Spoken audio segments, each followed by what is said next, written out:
खरवास से पहले बोले हैं। खरवास से पहले? हाँ, अब की तो खरवास से पहले जो है जनसुराज की सरकार बन जाएगी। हाँ, उसके बाद जो आपने आंकड़ा दिया है कि 7100 करोड़ की जो घोटाला हुआ है, 71,000 करोड़ का, 71,000 करोड़ की घोटाला हुआ है, उसमें क्या करवाया? उस पर जांच बिठाया जाएगा, उस पर सीबीआई जांच की मांग की जाएगी, जांच बिठवाया जाएगा, उस पर कार्रवाई करवाया जाएगा। अभी तो एम्बुलेंस का घोटाला हुआ है, पता है? आज प्रशांत किशोर जी ने जो है एम्बुलेंस जो है खरीदने में जो घोटाला हुआ है उसकी सारी सच्चाई सामने लाया है प्रशांत किशोर ने।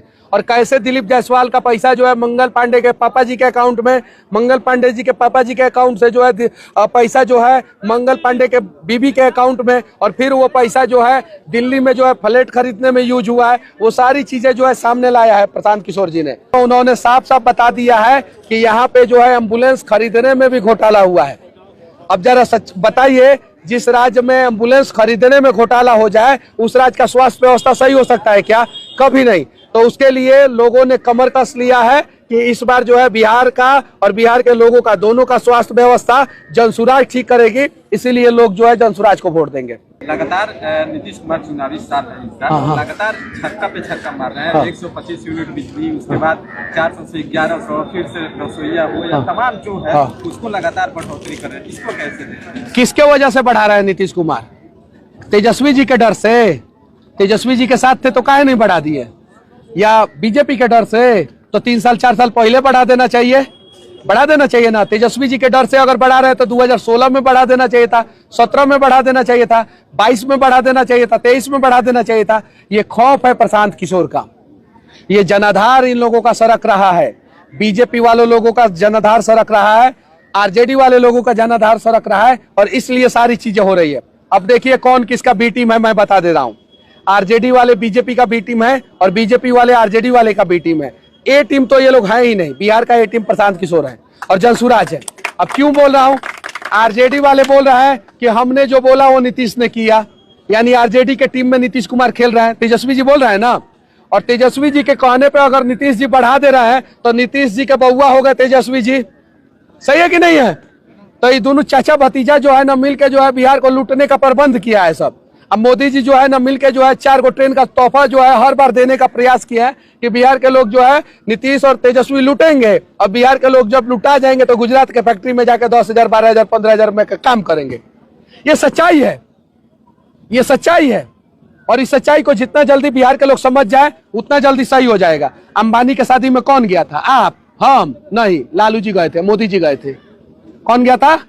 लालू जी गए थे, मोदी जी गए थे। प्रशांत किशोर को आज देश के लोग जानते हैं कि नहीं जानते हैं? प्रशांत किशोर का इनविटेशन कहाँ नहीं आया? मोदी जी कहा है कि मत बुलाना, नहीं तो यहाँ का भी बात प्रशांत किशोर बिहार के लोगों के सामने रख देगा। नहीं गए प्रशांत किशोर जी, नहीं गए। लालू जी को सपरिवार अंबानी ने आमंत्रित किया। अगर अंबानी भाई साहब कह देते खाली कि मोदी जी कह देते कि लालू के परिवार को नहीं बुलाना है, तो लालू का परिवार जाता का? तेजस्वी जी कुर्ता झाड़ के, मीसा भारती नया साड़ी पहन के, राबड़ी देवी जी नया साड़ी पहन के वहां पे शादी में गए थे लोग। लालू जी नया कुर्ता पैजामा पहन के व्हील चेयर में चले गए शादी पे।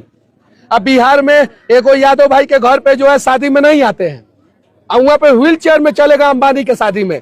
तो यानी बिहार के नेताओं के लिए, वर्तमान में जो नेता जो बिहार को लूट रहे हैं उनके लिए बाप बड़ा ना भैया, ना कार्यकर्ता बड़ा है और ना ही जो है पार्टी के जो है पदाधिकारी बड़े हैं। उनके लिए सिर्फ और सिर्फ पैसा वाला अंबानी जैसे लोग बड़े हैं। और तेजस्वी यादव और डिप्टी सीएम की कहानी देखिए, विजय सिन्हा की।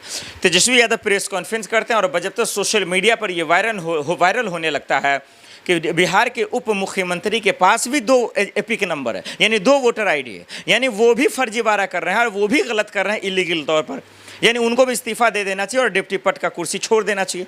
अब ये मेरे समझ में नहीं आ रहा है कि जो भी वोटर आईडी है ये भी तो जिम्मेदारी सरकार की है कि किसी के पास 2 है या 4 है या 5 है तो कैसे है, ये पता तो चुनाव आयोग को करना है, ये पता तो इलेक्शन कमीशन को करना है। लेकिन इलेक्शन कमीशन का जो रवैया सुप्रीम कोर्ट में है, इलेक्शन कमीशन का रवैया जिस तरीके से विपक्ष के नेताओं को लेकर है, ये समझ में कहीं से नहीं आ रहा कि वो लोकतंत्र की हिफाजत करना चाहता है। ये समझ में आ रहा है कि वो मतलब खुला सार है, जो चाहे कर सकता है। अरे भाई ऐसा कैसे हो सकता है? आज सुप्रीम कोर्ट में दरअसल इलेक्शन कमीशन ने क्या कहा, जो अभी 65 लाख वोट काटे गए, जो दरअसल जिन लोगों के कटे, कह रहे कि भाई वो लिस्ट हम आपको क्यों दें, हम आपको नहीं देंगे। तो बताइए ये क्या मजाक बनना रखा है। विपक्ष मांगता है फुटेज, दस्तावेज और वोटर आईडी का लिस्ट, तो आप उनको देते नहीं। कोई भी दस्तावेज मांगता है तो आप उसको देते नहीं। ये सुप्रीम कोर्ट में जिस तरीके से रवैया अपना रहा है चुनाव आयोग, ये चुनाव आयोग है या किसी और का आयोग है, ये तो सवाल उठेगा ही। अरे ऐसे ही भदेरे सवाल चुनाव आयोग पे हैं और उसके बावजूद एक से बढ़कर एक करना माफ कर रहे हैं। हरियाणा में रंगे हाथ आप पकड़े जाते हैं तब आपको शर्म नहीं आती, महाराष्ट्र में पकड़े जाते हैं तब भी आपको शर्म नहीं आती, और बीजेपी के पिट्ठू बनकर सरकार की दलाली कर आप चुपचाप जो है यानी कि प्रेस कॉन्फ्रेंस करते जाते हैं। लेकिन जब विपक्ष सवाल पूछता है तब आपको मुंह में दही जम जाता है, तब आपके आंख बहरे हो जाते हैं। तो ये सवाल इंडिया गठबंधन का है। यही सवाल कांग्रेस के प्रवक्ता भी कह रहे हैं कि चुनाव आयोग से सवाल पूछ रहा हूँ तो भाजपाइयों को क्यों मिर्ची लग रहा है, भाजपाइयों को क्यों चूल मच रही है, ये बहुत बड़ा सवाल है और यही पूछा जा रहा है। विजय सिन्हा को लेकर, तेजस्वी यादव को लेकर जो खबरें आ रही हैं, जो प्रेस कॉन्फ्रेंस आ रहा है, बिहार में चुनाव है और बिहार में चुनाव से पहले ये तमाशा क्या मजाक बना रखा है। जिस तरीके से राहुल गांधी ने दरअसल खुलासा किया, कपिल सिब्बल ने जिस तरीके से खुलासा किया, संजय सिंह, संजय राउत और बहुत सारे इंडिया गठबंधन के नेताओं ने लोकसभा चुनाव को ही रद्द कर देना चाहिए और 25 सीटों का जो हेरा फेरी है, जो जिस बात पर दरअसल ये साफ शब्दों में कहा, खास करके अगर हम बात करें राहुल गांधी का, उस लिहाज से तो लोकसभा चुनाव ही रद्द होना चाहिए। और उन्होंने कहा कि ये ईमानदारों की सरकार नहीं है, ये चोरों की सरकार है, वोट चोरी कर आज दरअसल मोदी जी पीएम बने हुए हैं। और ऐसा है तो इस बात पे तो फिर चुनाव आयोग को नज़रें डालनी चाहिए और उनको ये समझना चाहिए तो लोकतंत्र को बचाना है।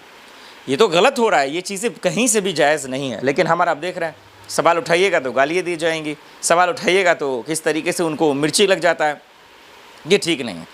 ये होना भी नहीं चाहिए, इस बात को समझना चाहिए था चुनाव आयोग को। लेकिन किस तरीके से दरअसल जो है सुप्रीम कोर्ट में ये तमाम जगह जो है लड़ाइयाँ चल रही हैं, ये हम सबके सामने हैं। दर्शकों, मैं आपसे ही पूछना चाहता हूँ, ये राहुल गांधी हों या तेजस्वी यादव हों या अखिलेश यादव ने बजबते भी कहा एपी के नंबर को लेकर, चुनाव वोटों की चोरी को लेकर, चुनाव आयोग पे सवाल इतने हैं, लेकिन ये सरकार का कहना, ये एनडीए गठबंधन का कहकर ये बचा लेना कि भाई ये लोग हार जाते हैं और दरअसल जो है चुनाव आयोग पर ठिकरा फोड़ देते हैं, ये कहीं से भी दुरुस्त नहीं है, ये कहीं से भी जायज़ नहीं है। इस पर बचने की ज़रूरत है। लोकतंत्र है, लोकतंत्र में निष्पक्षता होनी ज़रूरी है, पारदर्शिता होनी ज़रूरी है, लोगों के मन में जो शक है उसको डाउट होना ज़रूरी है। ये लोकतंत्र का हक है, ये दरअसल संविधान का हक है। नहीं तो उनके हक को, उनके आत्मा को कुचलने का काम अगर संवैधानिक संस्था करेंगे तो फिर ये देश में दरअसल जो है तानाशाही की बू हम सबको हर तरफ बिखरता हुआ नज़र आ रहा है। इसलिए बचने की ज़रूरत है। और इन तमाम मसलों पर जो घमासान मच रहा है, इस पर आपकी क्या राय है, हमें कमेंट कर ज़रूर बताइएगा।